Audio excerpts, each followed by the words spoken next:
Welcome back to the Road Racing 360 show presented by 1833 CJ Knows. Not an abundance of news this week, considering there was not really any racing. But we will bring you the little bit of news that we do have that has occurred over the last week.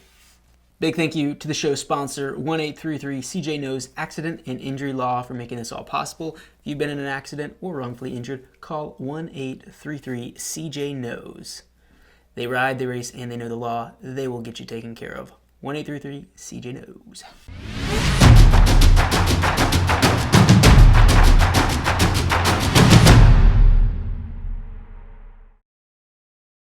Let's get into the news we have this week from MotoGP. As I said in the intro, there was no racing action, so nothing from that to report on. But we did see Andrea Dovizioso get another test session on the Aprilia RSGP MotoGP bike. This was the second of two tests that Dovizioso was going to do with the Aprilia team. This time, they would be at Mugello. This was supposed to be the chance for Dovizioso to push.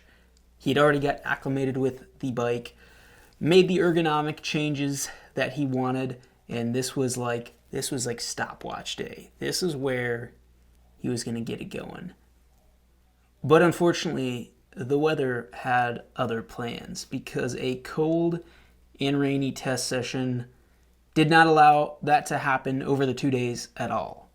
But out of that, we did see that there was potential for a third test. Now that he didn't really get a solid second test, he still rode, albeit in the rain. They did say that they were talking about a potential third test at Misano. Be pretty cool for him to get some more time on the bike and, I don't know, potentially maybe a wild card, maybe sign with Aprilia next year, who knows. Now, they did ask him if he was planning on doing a wild card, and he did say that that is not really in the cards right now, not really his plan and what he's looking for. Really, he was really just trying to get a test.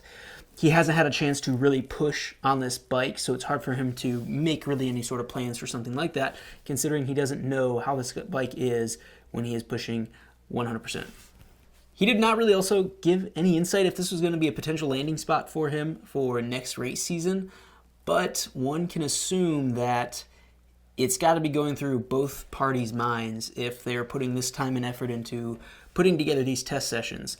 So it would be awesome to see him come back with the other Italian manufacturer and see what he could do, especially a pairing with him in Aleix would be much more dangerous than the current pairing they have now and would be the best bet at seeing Aprilia put themselves up front. Marc Marquez did speak out against what he thought the weakness for Honda's MotoGP bike has been so far this season. Now, Honda has struggled a bit to open the first 4 races of the year. We have seen Pol Espargaro, be just fighting to get inside the top 10. The highest finisher last race was Taka Nakagami on the satellite Honda. He did get 4th, but still no podium so far. And we did see Marc Marquez also slowly coming back to his old self, trying to heal up and get in better racing shape to where he is still fighting towards the back of the top 10 currently. So, according to motorsport.com, Marquez did say he found the bike to be weaker on more of the mid-exit corner. So coming out of the corner, it seems like they are losing some speed, which is going to be difficult, especially when that is one of the ways you set up for passes, or you're going against these bikes like the Ducatis that have so much power. So it seems like it has been a struggle for them. And while he's not at peak physical condition, so he can't ride the bike as hard as he would have pre-injury, he's still able to get an idea of what's going on the bike. And finally, from MotoGP, we did get an announcement that there would be some rule changes coming to Moto 2 for the coming seasons. It was announced that the teams using the NTS and MV Agusta chassis would be allowed some concessions for this season. The reason for this was because last year, once COVID started up and kind of stopped everything, the bike specs were frozen for 2021 and 2022.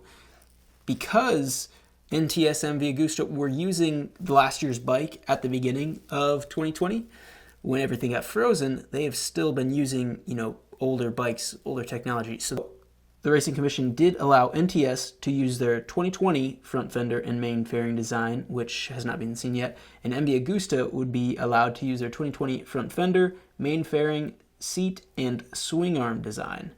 So some big changes coming to those teams that will hopefully put them up closer towards the front. Big news this week from World Superbike that we have to report on, but we do have a little bit of news from Moto America. We did hear that Blake Davis would sign a 2-year contract with the N2 team. Now Blake is racing the Junior Cup this year on a Yamaha R3 for this season and now next season. So pretty cool to see a team sign on a young up-and-coming kid who was running up front at the first weekend on his Yamaha, putting their faith in him and giving him the security of an extra year. Awesome to see that happen. It'll be cool to see how Blake continues to develop this year on that Yamaha as well as going into next year. It was also announced that after Dominic Doyle suffered an injury at the opening round at Road Atlanta, that Anthony Mazziato would be filling in for him at the second round at VIR. Well, Doyle is expected to make a return for round 3.